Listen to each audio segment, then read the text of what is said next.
WAND's original Friday Frenzy. Brought to you by Refreshment Services Pepsi. Welcome in for another original Friday Frenzy. Postseason football and regular season basketball rolling on in full force with second round for football kicking off Friday night. One local team in action and Illinois men's basketball back home for game 2 of the season. We'll have highlights from both of those games. Plus, later on, we'll unveil our latest WAND Athlete of the Week. And Mark Tupper is here to talk Big Ten football and what games to watch this week as Illinois is off. But first, we're going to start inside on the hardware with number 17, Illinois, back in the State Farm Center. The Illini without Tomislav Ivasic tonight as they took on Florida Gulf Coast Friday night at the State Farm Center. Wagler is going to bring it up the court, and he's going to feed it to David Merkovic, and he's going to find Zvonimir Ivasic, and he slams it home for the two-handed slam. And young fans were loving this one all night long. Kylan Boswell with the step-back three, nothing but net for 3 points.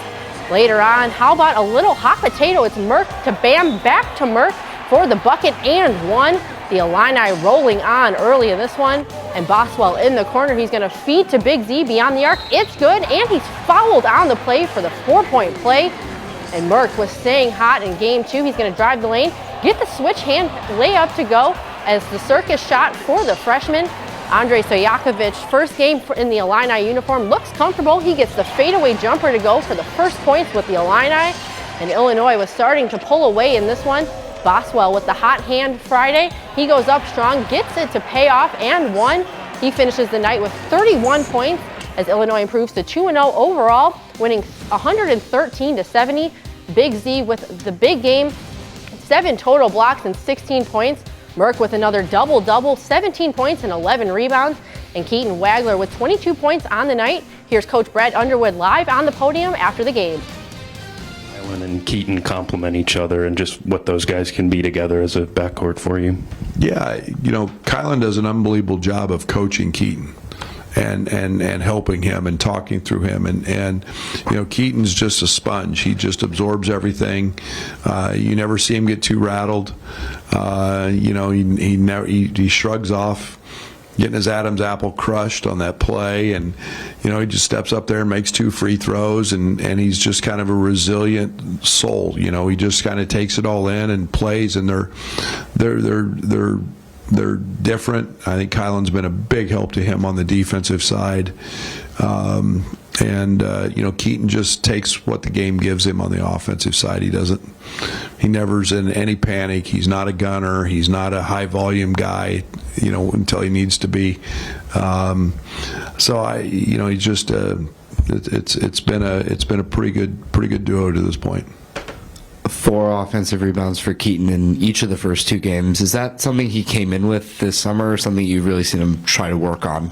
No, it's been a major point of emphasis to get him to do that. And again, he's not knocking his old coach. They won a million games, but it's just different. And it was the same thing with Kasparos and Will, just getting guys to go.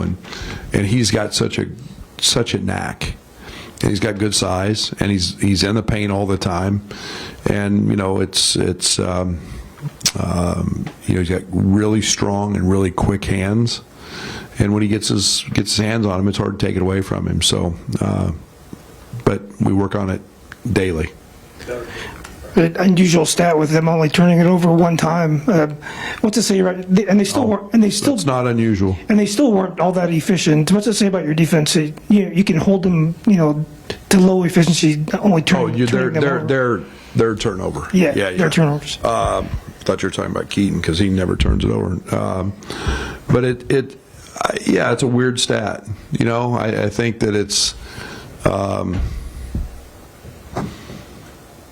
I don't know. Maybe block shots make up for the difference. Maybe it looks different because of the block shots, but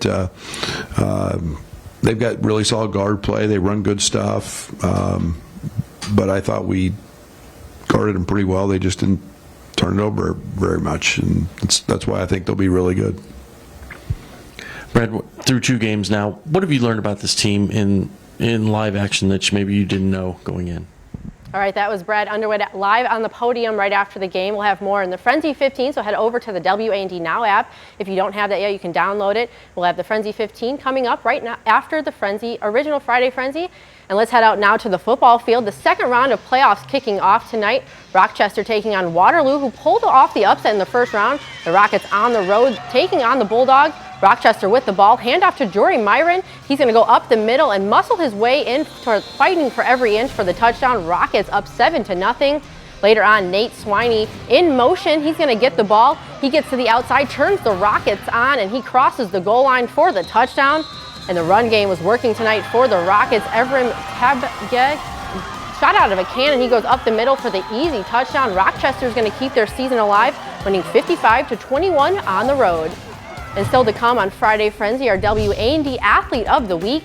Every week, the postseason rolls along is a chance for players to step up, but this week's pick has been there on both sides of the ball since almost the start of the season 3 months ago. Tonight, we share the legacy that they carry each time they step on the field.